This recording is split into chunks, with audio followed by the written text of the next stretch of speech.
All right, welcome, Damon, and all our viewers today. We get to interview Damon Verial. How do you say your last name, Damon? Verial. Verial. Damon Or Verial. Varial if you're Spanish. Up to you. Ah, Verial. I like Verial better myself. I do You too. currently live in Japan, right? Yes, Kyoto. Kyoto. So you're by far the furthest away person I've ever interviewed, which is fun for me, and the one with the biggest time difference. Biggest Literally time on the difference. other side of the world. Pretty much, yeah, literally. So Damon, I know you do a little bit of investing, a few other things going on. Just give us a quick recap of what it is you do and kind of how you got into business. Well, I've done a lot of things, so it's really hard to explain everything I've done. But I think the best way to explain what I'm doing is I started out as a copywriter, and as a copywriter, you deal with a lot of different businesses. You have health businesses, fitness businesses, you have financial product businesses coming to you hoping that you can write a sales letter to help them sell their product. Now, this itself is a business. Being a copywriter is a business. Yeah. But the problem is what you're doing mainly is you're helping other businesses sell their products. And if you go in and look at what's happening, you find that maybe you're getting paid $1,000 to write this sales letter for a product, and you ask them, well, how did I do? How was the performance on that sales letter? And they tell you, pretty good. You know, we sold 100 products within the first month. Then you go back and you think, well, they're selling it at $100 per product. I helped them sell 100 products. So they made, what's the calculation? What, $10,000? Yep. And I got paid maybe $1,000 for that sales letter. Well, for me, it would make more sense to be on the other side, the person actually having the product and getting other people to write the sales letters for me, rather than just getting 10% of everything that they got because of my work. Because of course, you don't if you don't have the marketing, if you don't have the sales letter, you can't really sell the product so well. So I wanted to be on the other side of that equation. I wanted to be the person pushing the product instead of like having the product instead of pushing the product. Hmm. So that got me thinking about how I can get into business. And of course, as every person who wants to get into business, every fledgling entrepreneur thinks, they start, thinking like I imagine everybody has a different way of thinking about this, but most people would think, what's the best way to make money? What's popular now? Or what's the biggest trends now? What can I get in on that will allow me to, take advantage of some arbitrage in the market? Those generally, I thought of those too, but those generally didn't work out for me. The businesses that worked out for me were those where I thought about my own special skills and I applied them to a market that kind of lacked those skills. I'll give you an example. Let me think about one of my businesses. Okay, one of my businesses is hsktests.com. That business is one where we sell not financial products, educational products to people who want to learn Chinese. Now, I have an advantage there because I'm fluent in Chinese. So I can think of not only the process of learning Chinese because I've gone through that, but I also have the background in copywriting. So putting those two together, it was a pretty obvious conclusion that this would be a decent business to start out as. Now, I think if you go into the bookstore and you read all these business books, you'll find that a lot of business books emphasize market research before getting into a business. But I think that's a poor idea. If, for example, Steve Jobs started out with market research on the iPhone, he probably would have gotten a bunch of bad results, right? It's like, well, I got a computer, I got a phone, why do I need to put them together? Yep. So that's not a lot of good products won't come from market research. They'll come from the idea of the entrepreneur himself, and then you start out with maybe a prototype, or at least you start out with maybe a sales page that says, would you like more information on this product? You test it with real numbers, with real people. You don't just go and ask your friends, well, if I had this product, would you buy it? Because a lot of people will say yes, but then once you have the product, they don't actually buy it. Your So mother's that's always some. going to buy something from you, right? Sorry? Your mother will always buy your product, right? Right. And I read an article about some guy who started his business and he got his first sale and he was totally psyched about it. And then he realized later that it was one of his mom's friends. And so you can't trust your friends. You can trust your friends in pretty much any affair unrelated to entrepreneurship. Yeah, So if you're getting into business, you really need hard numbers, but don't start with the hard numbers. Start with your own idea and then do the monitoring, do the measurements and the testing afterward.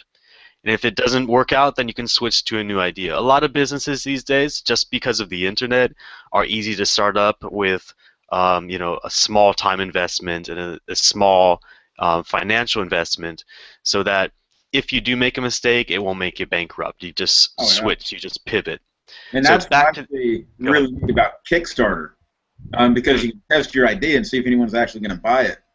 And for me, I Yeah, love hearing you talk because one thing I always see, you have entrepreneurs and I think you have business owners, and they're not the same. An entrepreneur can find, like you did, those little holes in the market and fill them. Business owners, however, are pretty good at seeing what's already out there and starting a business on it and making it successful, not necessarily filling a new hole. And I think it's two interesting distinctions in my thought. I'm a good business owner, but I'm not necessarily an entrepreneur. I can't go out and see some of those little holes in the market. I just don't think that way. But I love growing businesses and more established industries. That's really interesting how you started on that. But keep so going. you consider yourself a business owner and not an entrepreneur? Yes. In my definition, an entrepreneur is one who sees the opportunities in a market. I don't necessarily see an opportunity, but I see businesses that, yeah, I can run and probably do it better than others, but I'm not necessarily one to bring a new business or device to market. Like an iPhone, no, not me. But I can probably run a great computer store, you know.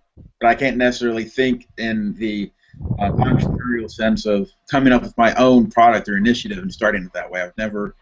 I just don't see it that way. Others do, and it's just one of my distinctions I've kind of realized.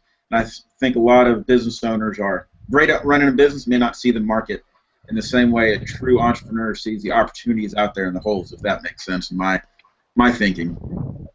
Well, I think based on your definitions, both have their advantages. Oh yes. It sounds like business owners are more conservative, and you probably have a lot of more resources to draw from and experiences to draw from. A lot of entrepreneurs are usually, what I find is they're young people who have like a passion or an idea, and they want to turn that into money, but a lot of them will fail simply because the passion they have isn't shared by a lot of people, Hmm. or they might have a very biased view Yeah. of that particular product or that particular service.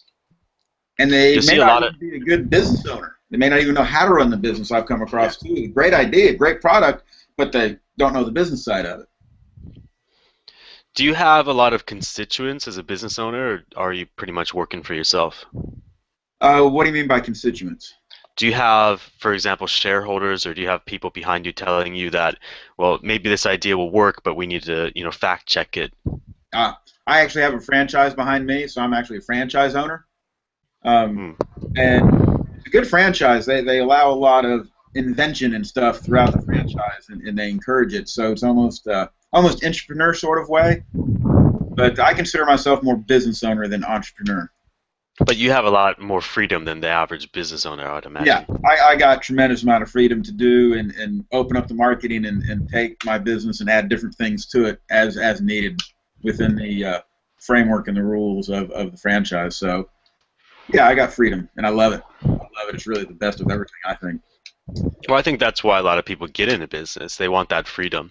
Yeah. But one of the problems is you don't get that freedom right away. You get more or less some freedom of location, but you're gonna be you're gonna be facing a bunch of obstacles. You're gonna be facing resource obstacles. Oh You're yeah. gonna like the average person will take the money they get from their paycheck and they'll spend it on having fun.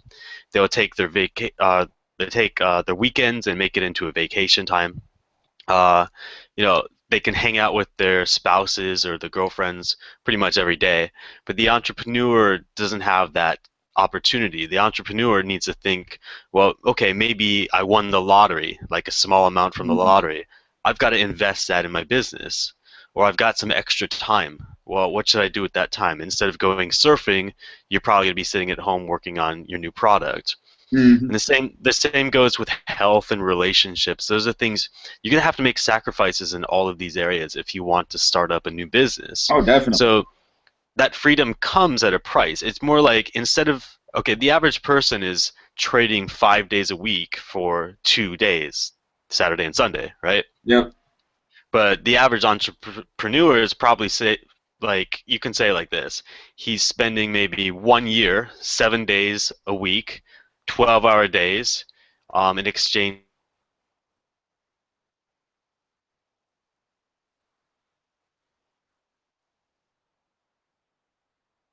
You there, Damon? Not sure what happened. Your screen just froze up. Um,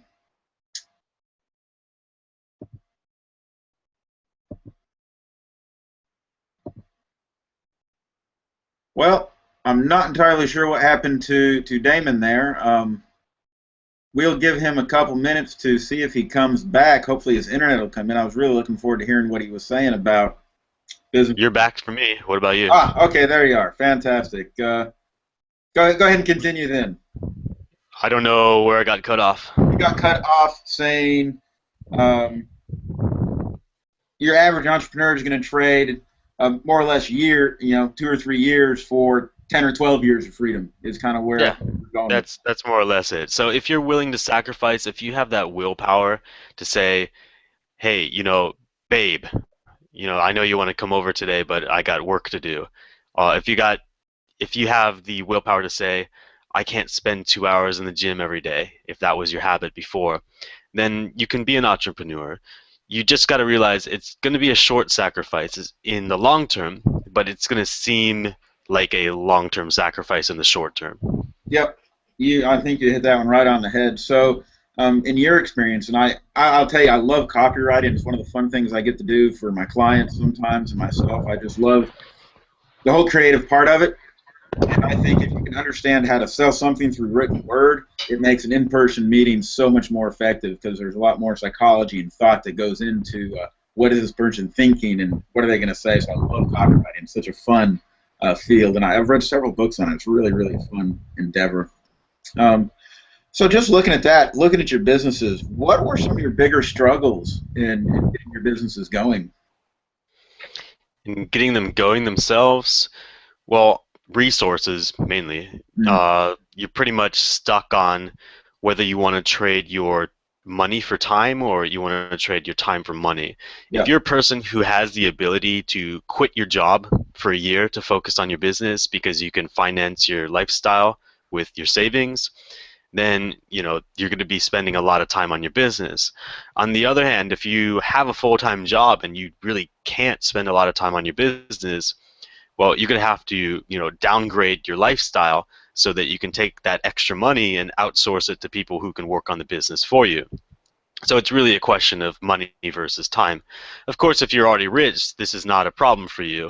But then again, you're not going to be an entrepreneur.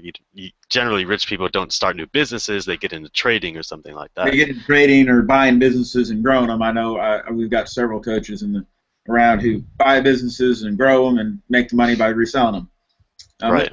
one strategy to go. I was actually telling one of my clients, I said, the business isn't supporting you. You need to find something to do to bring money in just so you can live because the business isn't there yet. It's a good business, good model, and that's what I kind of like about, Uber and Lyft and some of those other areas where you can pick and choose your hours and make enough to at least survive on while your business grows.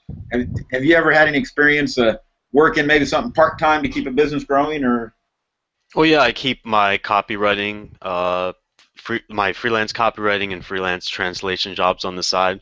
When I need some extra income, I'll just take a case. It's pretty easy. You just put up an ad or you take the ad down when you're busy Yeah. and then get some extra income and then you just, put it back into your business. If it's a product, let's say I have a task I don't really want to do or I don't feel merits my skill level, I feel I can outsource it to someone who's maybe not as skilled as I, but can more or less do the same kind of work, then what I'll do is I'll just do that, and then during the time he's working on that, I'll do maybe a copywriting project or a translation Hmm. product. right? Project, sorry. Oh yeah, knowing your limits and knowing where your resources are going. I have found on the marketing side, a lot of people will go out and network and spend all their time doing stuff without actually realizing how much their time is costing them. And I think it's almost cheaper to spend money for clients instead of time. Hmm. I But agree. depends on, I guess, the business and how they're working it. But there's definitely a trade-off in there. So what was And your it biggest challenge in managing the cash, the time? How did you find that all to work out for you? What was the strategy you used to make it all happen?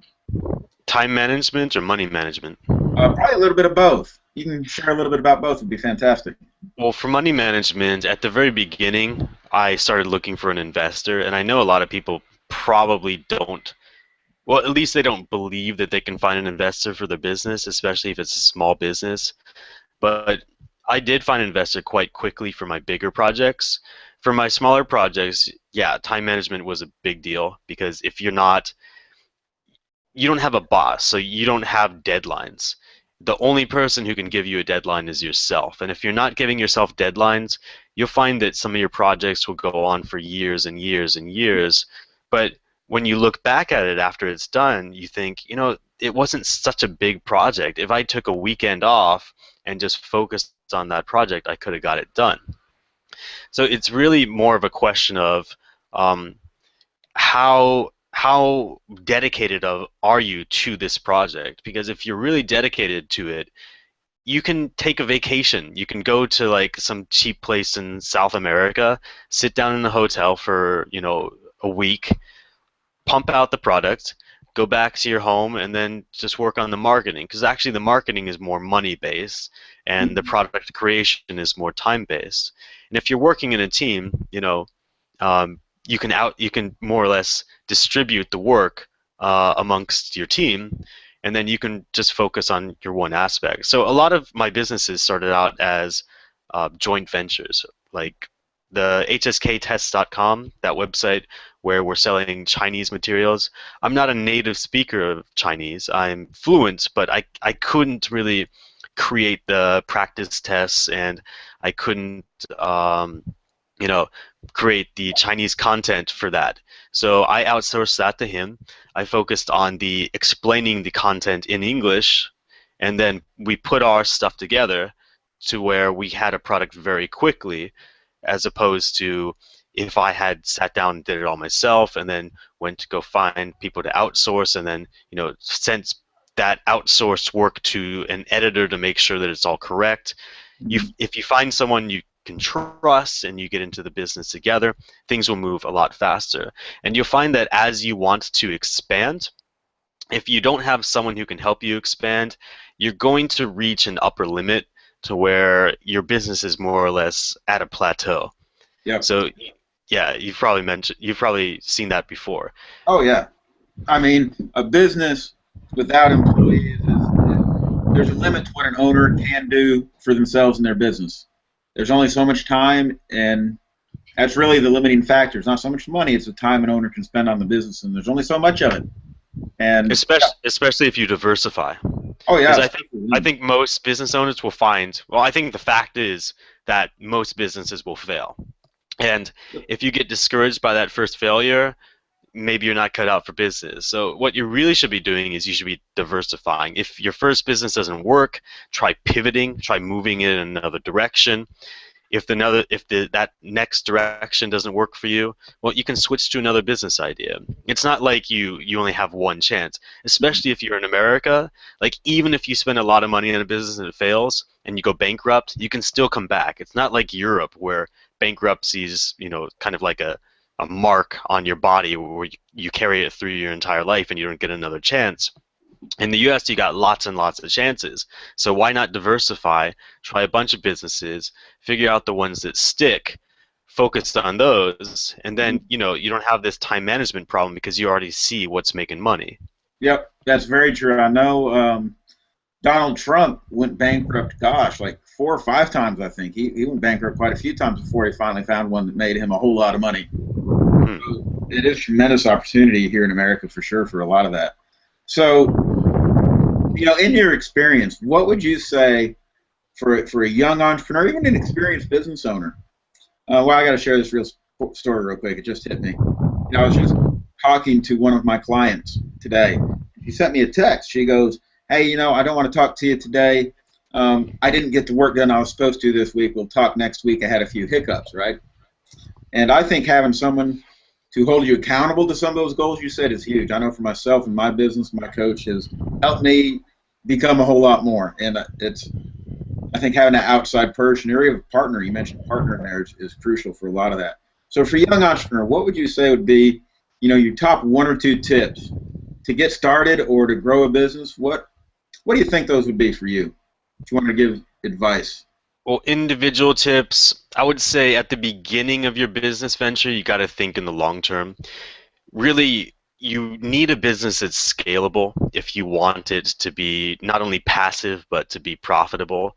If you have like a shop somewhere in some town, and then imagine you had a shop in Detroit before 2008 and it was doing well, and then suddenly the financial crisis hits. Now, what are you going to do with that shop? You don't have shops anywhere else. All your business is more or less gone. You didn't think in the long term that that this one spot could one day not be the right spot for your business. So most businesses that are successful are scalable. And when you start out, you got to figure out, how are you going to scale your business? Are you going to scale by demographic? Are you going to start out as a business that's catering to men and then make some products focused on the female market? Um, Another way is, if you are a service business. A lot of people think that service businesses aren't really scalable because, let's say I'm a plumber, well, I can only do so much work per day as a plumber. Mm. But you also have an information side to pretty much any service business. If you're a plumber and you're a successful plumber, it means that you have clients. Now, there's always new Yeah. plumbing businesses starting up. You can create some sort of information product for other plumbers, or you can become a consultant for other plumbers. You can scale that way. So you've got the demographic way to scale. You've got the switching the service into a information marketing Mhm. business way to scale. You, you also have a kind of like a ladder way of scaling, to where a lot of businesses are first presenting information. Maybe you're selling an information product. Then after you sell that information product, you'll probably find you have a lot of customers emailing you with specific questions. Now, what naturally stems from that is a consulting product. So I'm telling you information on, how to start a business. You buy the guide, you maybe go through the guide, but you have some questions. Now I'll upsell you and say, if you have more questions, now we're going to do consulting. And of course, you can charge them for consulting at a higher rate. But then you'll find people that even the consulting isn't good enough for them. They want someone to do the business for them. And in that case, you say, okay, I will set this all up for you. I'll give you like a turnkey solution. You pay me whatever amount, and I'll set the business up for you. So those are the main three ways that you should be thinking of your business when you first set it up. Are you going to scale by demographic? Are you going to scale by switching a service business to an information business? Or are you going to scale by kind of making this progress from giving you info to actually doing the work for you? Yep. So, so One that's more I'll really, add in there is scaling by franchising. yes, Something scaling like by that franchising. is a great one. Finding those ways to scale is huge, and so many businesses don't think that far ahead. A lot of the ones I talk to sometimes are just stuck on, well, how do I pay the bills, personal bills, instead of realizing their business their opportunity for true financial wealth and well-being, and opening up the tremendous doors. So, just to bring it personally down to you, in your time as a business owner and everything you've done, what area should a business owner focus on personally? Personal growth, because I don't think a business will ever outgrow its owner. So what kind of personal growth area should a young business owner, experienced owner, look at in themselves? Well, I think one of the big things is looking at competition. If you have a business and you feel it's successful and you just let it sit there, your competition's generally going to overtake you at some point in time. Yeah. So you've got to keep your eyes on the competition, and you've got to grow yourself so that you can beat the competition. Now, a lot of people have this mistake that if I look at my biggest competitor and copy that competitor, maybe if I pour more money into the business than my competitor's doing, I can surpass him. But generally, that's not the case. You've got to be reinventing how you market. You've got to be reinventing the products you're selling. So in this case, you're actually going to need to look outside of your industry, which is strange for a lot of business owners because they have, for example, a real estate owner will pretty much only associate with other real estate businesses. They won't look into, financial businesses or marketing or not marketing businesses or other health businesses and see how they're marketing their products. Because really, when you're marketing to someone, when people buy something, yes, they are buying your product, but at the same time, they're buying a feeling. And if you aren't thinking about the feeling you're giving your customers, if you're not thinking about that kind of customer service side of your business, then you're really just selling a commodity. And you don't want to be in the commodity business because the commodity business would lower your prices and, eventually you'll be beaten by competitors who aren't in the commodity business. Yep. The iPhone is not a commodity, right? The older cell phones or the copy of the iPhone could be a commodity. It's for people who don't have money for the iPhone, but they don't want all the special features that come with it. Yep. Now, Apple, I personally don't use any Apple products, but I look to Apple as a example of a company that's always growing, and I imagine the people in the company are growing themselves because they aren't just thinking of we are a phone company or we are a technology company. They're looking to the art industry. They're looking to social media companies. They're trying to integrate lots of other types of industries into their own industry to grow, basically. Oh, that's tremendous piece of advice there. And that's one thing I love. See, I run some group coaching programs where I have a group of 4 or 5 business owners come together for an hour. And just hearing them talk and transfer these different ideas to each other, I have a construction guy, I got a lady who owns a farm on the call, I got a lawyer on the call, and all of a sudden the construction guy will say something, the lawyer go, oh, well, that's a good idea. I can adjust that just slightly, and that'll work here, and there's not another lawyer around doing it this way. And I said, there you go. That's what I love about group calls. That's a great piece of advice, is to find that group of non-competing entrepreneurs in different industries. Because when you start getting cross-industry collaboration, it's tremendous. In fact, I was talking to one of our coaches down in New Zealand, and he mentioned a strategy he used with a funeral home, worked equally well in a grocery store. What was that strategy? I'm trying to remember what it was, and for the life of me, I cannot remember what that strategy was. It had something to do with, it was a sales strategy, and I cannot remember for the life of me what it was right now, which really, really bugs me. I remember it was the same strategy, and it worked in both places. But it was a sales strategy, and for the life of me, I wish I could remember that. I'll have to ask him what that was. Or send him the video and maybe have him put a comment on it, on what that strategy was. But yeah, that's a great piece of advice. But it is amazing how much crossover there is between industries. And the problem, as a marketer, the problem with dealing with all of these businesses who say, well, in my industry, what you're talking about right now doesn't work. Well, you think it doesn't work, but you haven't tried it. You give it a try and you figure out it does work. Now you've got a competitive advantage because you are doing something that nobody else is doing, because you got to think of all the other people having the same idea as you. They think, yes, this strategy won't work in my industry. But once it starts working, well, now you can just push ahead of everybody else. Yep. What I always say is, no, the strategy works. You can't tell me it doesn't work. I know it works. What you did and how you executed the strategy didn't work. That's what I always say. Don't knock the strategy. Knock how it was executed and how it was employed. That's what I've found being one of the bigger things. I have folks say, well, radio doesn't work for me, or TV doesn't work for me. So no, what you did on the radio and what you did on the TV didn't work for you. Right.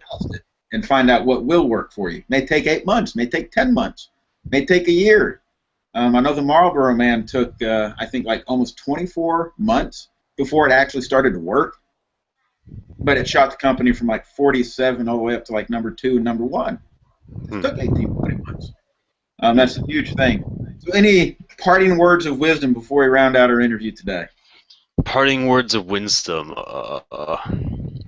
I would say to anybody who's thinking of starting a business, first of all, look at your own individual skills. Don't look to you do of course need to look at what the market wants at the moment, but at the same time think of how you can leverage your own skills before you think of getting into a business that you're unfamiliar with. For me, what I started out with was this hsktest.com business, and I started out thinking, well, I've got the marketing experience and I've got fluency in Chinese, so already I am ahead of marketers because I'm bilingual, but I'm also ahead of Chinese educators because I have the marketing experience. Put those together, there's probably a business there. Now, I think most of your audience probably has two skills like that they can combine and figure out a business idea for. So they don't have to spend those hours upon hours researching business ideas. Because I find a lot of people who want to go into business, they start with the safe route. They start with, buying something wholesale and then selling it on eBay, and then they find it's way too time consuming. They've got to go to the post office every day. They've got to deal with this kind of fake marketing where all you're doing is putting advertising. Oops. Looks like we might have just lost Damon there briefly. We'll give him just another couple minutes to pop in, because it happened just a little bit ago and it wasn't very long before he came back to us. There yet, Damon? Still there? Yeah, okay, yeah, we're here. Here's what happens. It's usually I keep talking and then I suddenly hear, well, we lost Damon, and then I'm like, I'm still speaking. So I don't know what went on. But anyway, my general advice is think about your own skills and leverage them and make a business out of that first. Find an idea, test it. If it works, go with it. If not, think of another, skill you have to leverage. And I've talked to people like this before that say, I don't have any skills. What do I do? Well, find a partner who has skills. Do it half-half. And then once you've got, your feet wet, once you realize business isn't that hard, it's just time-consuming and, sometimes you need investment, you can extend from where you are into another field, a field that you're more comfortable in. Yep. So those are my parting words of advice. Wonderful words of advice, Damon. Appreciate you sharing that. One in there is, you don't have skills in an area, well, go get a job in that area and see if you like it. It's a good way to do it. Have someone else pay to train you in that area. Great words of advice, Damon. Thank you for your time. Really appreciate coming out. Again, this will be up on YouTube. Links to Damon's websites will be down in the description. So if you're seeing this on YouTube, feel free to click through and get in touch with Damon. Thanks again, Damon. Thank you.